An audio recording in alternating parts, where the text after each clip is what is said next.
This is part 2 of the Heart to Heart talk series on the topic of fighting atherosclerosis with science. That science, in this particular case, is the Coronary Calcium Scoring Test.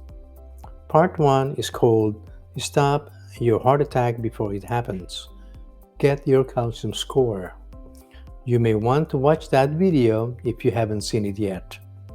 In it, I explain why atherosclerosis is the goose that lays the golden egg and why that may pose a potential problem when preventing heart attacks. I also explain how a simple, quick $100 CAT scan of the heart can see atherosclerosis building up in the coronary arteries at the early stages and how helpful and potentially life-saving this can be in addition to reducing healthcare costs. Part 2 is why coronary calcium scoring tests should be covered by Medicare and other health insurance companies, and why employers should demand this test be included in the health plan that they are paying for. Insurance companies and Medicare help shape the type of healthcare system that we now have by deciding what services and what tests done by the hospitals and doctors they'll pay for. This has a major impact in our health. If the insurance system decides not to pay for mammography and colonoscopy, we'll have more people dying from breast cancer and colon cancer. That's a simple fact. Now, coronary calcium scoring is considered like mammography of the heart, so it's an important test. So, why should Medicare and health insurance companies like Blue Cross and Blue Shield, United Healthcare pay for coronary calcium scoring, and why should employers demand it be included in the plan they're paying for? I'll give you a couple of reasons. Reason number 1, science. After a decade of strong oppositions from special interest groups and the accumulating scientific evidence eventually made it self-evident that coronary calcium scoring is a useful test, that detecting coronary plaque buildup before a heart attack is useful because appropriate medical therapy can prevent heart attack and all its complications, including sudden death. You don't have to be a doctor to realize that this is a useful test, but amazingly, it was strongly opposed by many physicians for over a decade. So finally, the American College of Cardiology and the American Heart Association gave coronary calcium scoring test its stamp of approval with a Class 2A recommendation, which is higher than a nuclear stress test, which has a Class 2B recommendation. That was in 2013. That's 8 years ago, and science prevailed. Let us watch the strong advocates celebrate their victory. Watch this video clip. Then, in October 2012, after all the years of opposition, the American Heart Association finally relent and issue a statement saying that coronary artery scanning is beneficial. Breathe in. Hold your breath. Yes, I feel vindicated. I'm just happy that we were working on something that turned out to be valuable. Well, there's this old saying that truth passes through 3 stages. First, it is ridiculed, then it is violently opposed, finally it is accepted as being self-evident. So I think we went through the ridicule stage. I think Bruce took most of the heat, and then we got the violent opposition stage with some people who've now been proved incorrect and now have retreated, and now I think we're finally being accepted as being self-evident. The data really does speak for itself. And when the American College of Cardiology and the American Heart Association signs off on it and says it's reasonable to use it, then the remaining naysayers are just a voice wandering in the wilderness. We could have gotten there, in a perfect world, we could have gotten there in 3 to 5 years. We'd all gotten behind it in the beginning. Well, and so what? Well, how many lives do you think would have been saved if we'd done it in 1990, what we're doing now in 2013? And the answer is? A lot.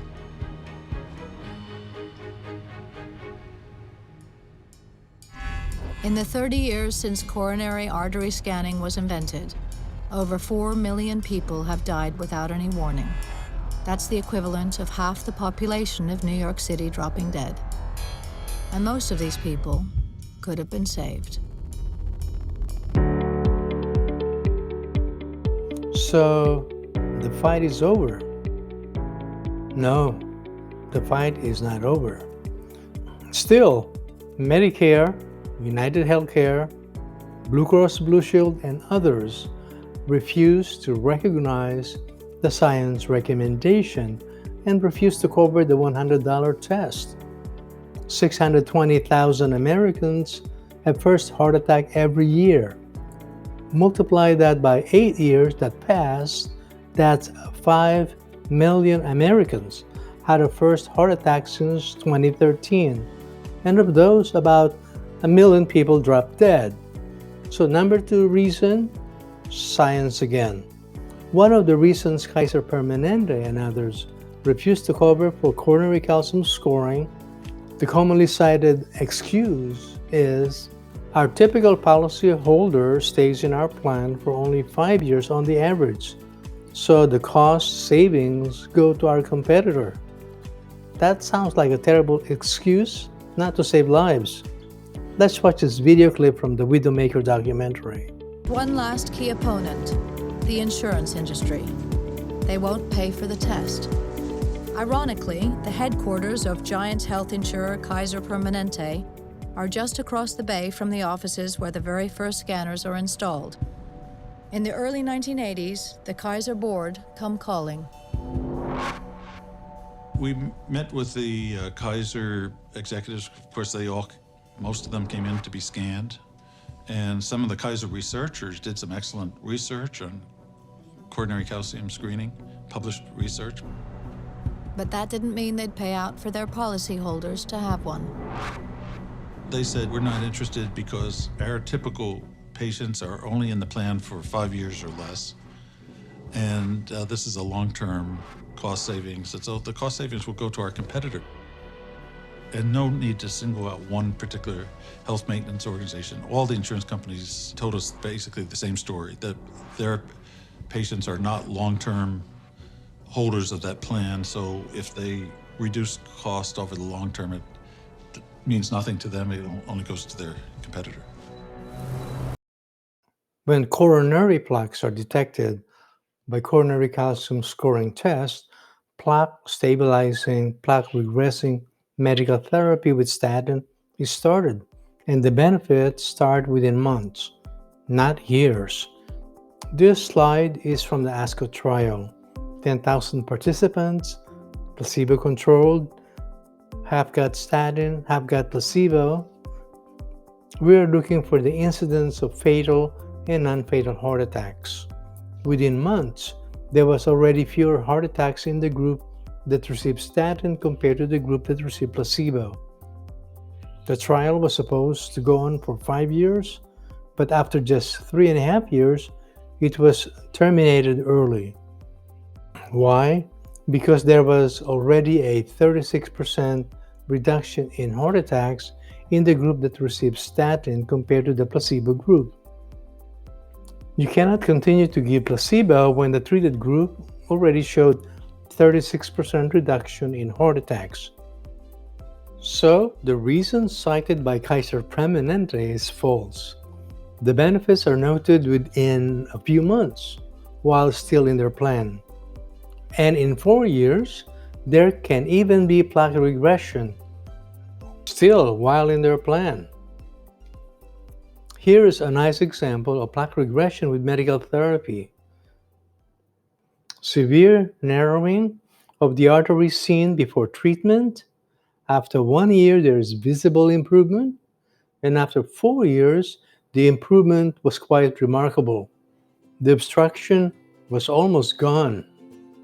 For an insurance company, to still not cover a $100 test, an American Heart Association, American College of Cardiology Class 2A recommended test is a fatal mistake. Fatal for some policyholders with silent plaque buildup.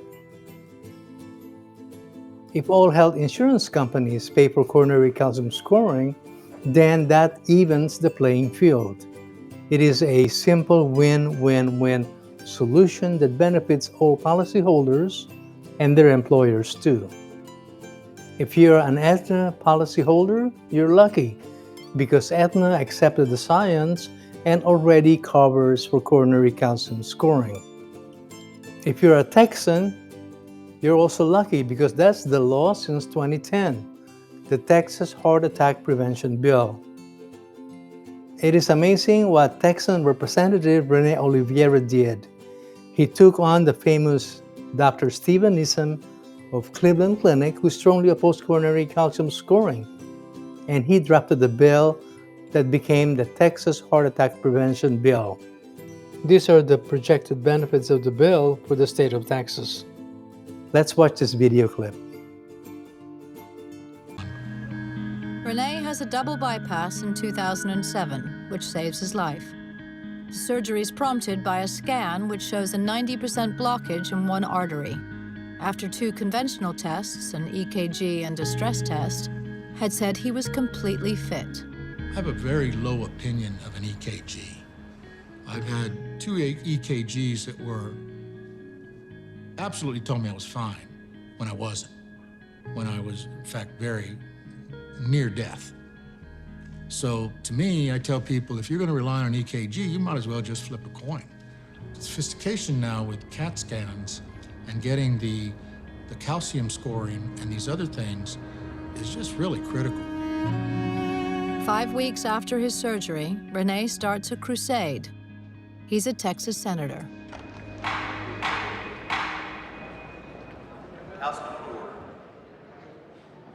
Our Texas Constitution says we get sworn in at noon, dead up 12 noon like a cowboy movie. And I wanted to send a message out there. He drafts a bill that will force insurers to pay for the screening of all Texan men over 45 and all women over 55. It's really hard to rock the foundation of the insurance industry and even public opinion on a lot of things. But I felt the only way was to mandate these tests.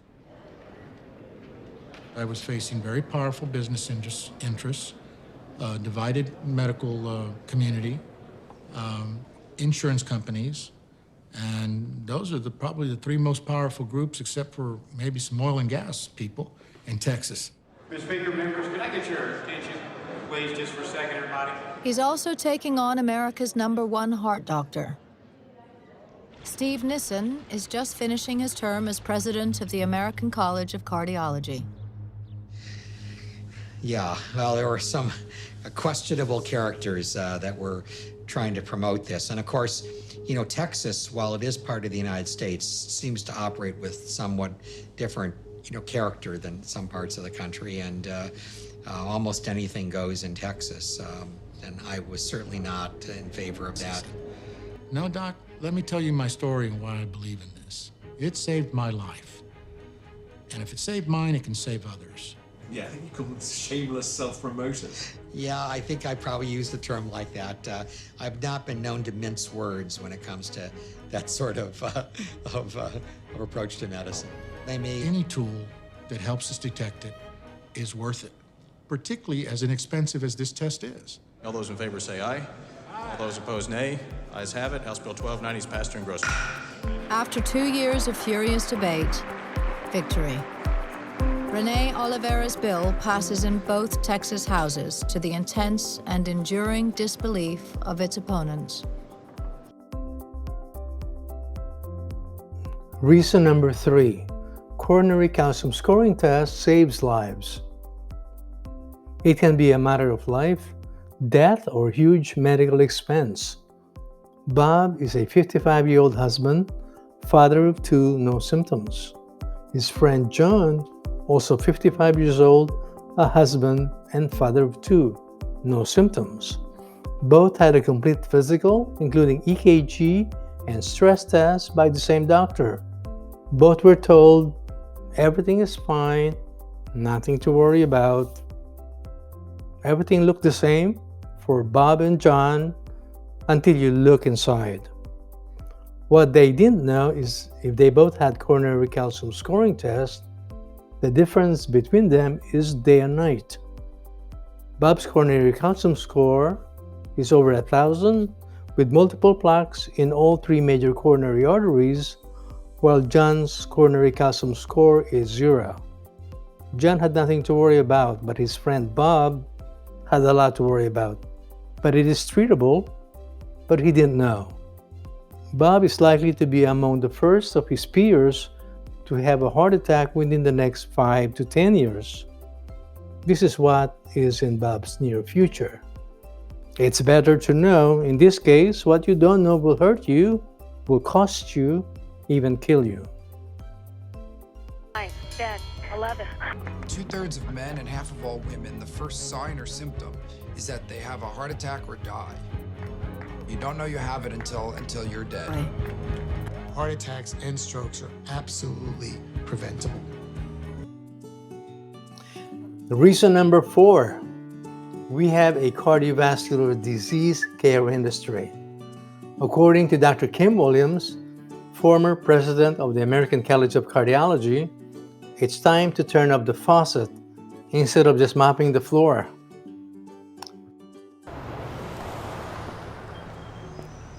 The system is not set up to reward prevention. The system is set up so that doctors are well compensated for treating conditions. So are pharmaceutical companies. We mainly have a disease industry in this country. There is just not nearly enough attention paid to trying to help keep people from getting sick, from getting congestive heart failure, from getting the kinds of illnesses that require stents and being put on maintenance drugs and having expensive care for the rest of their lives. They don't want them to die, but they don't necessarily want them to get better. There are many millions of Americans with silent plaque buildup, also called atherosclerosis. From that large population, every year, about 620,000 Americans will have a first heart attack. That's a lot of people, like an open faucet, pouring out thousands of heart attack victims, and healthcare dollars also pouring out to treat and save them, with a total economic burden of $350 billion every year. About 1 in 4 just drop dead. This heart attack epidemic is ongoing for many decades, even when heart attack has become largely preventable over 2 decades ago. Part of the problem is a physician needs help to identify who in his practice have silent coronary atherosclerosis. Physical examination, EKG do not help. Patient is asymptomatic. The physician needs a tool that is quick, non-invasive, inexpensive, covered by insurance, no prior authorization required, and definitive. When a physician gets a result like this, showing multiple plaques, no more dilemma. The patient has plaques, and the patient needs the recommended medical therapy. It also helps the patient understand more clearly why treatment is necessary. So, coronary calcium scoring helps both the physician and the patient.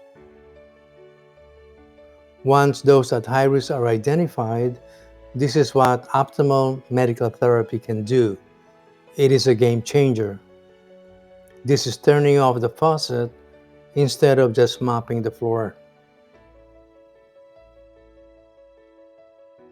Study the slide a little bit more. What is wrong with this scenario? All the cardiovascular specialists are on the right side, where the sick patients are and where the faucet of healthcare dollars are flowing. There is no cardiovascular specialist on the left side to reduce the number of Americans being sucked into the faucet of heart attacks. There are a few preventive cardiologists who are also clinical lipidologists like myself in the US. They can save Medicare thousands of dollars per beneficiary per year, but there's no reimbursement code for what they do. This kind of setting is very expensive to maintain, and patient outcomes are not good. And that's what we have. Reason number 5. Medicare is the biggest beneficiary of all. If Americans enter the Medicare pool at the age of 65, having received plaque stabilizing, plaque regressing medical therapy for the last 5 or 10 or 15 years, the risk of having a heart attack, stroke, and vascular dementia is much lower. They are not high utilizers of expensive cardiovascular resources, which translates to lower Medicare expenditures. If we decide to continue to sustain a cardiovascular disease care industry, this is what the Cardiovascular Business magazine projects. 45% of the US population with cardiovascular disease by 2035 at a cost of $1.1 trillion annually. That amount of spending on a disease that we consider largely preventable is hard to swallow. I think I made a convincing argument that Medicare and other health insurance companies should follow the science and the recommendation of the American Heart Association and the American College of Cardiology. AETNA and Texas already do.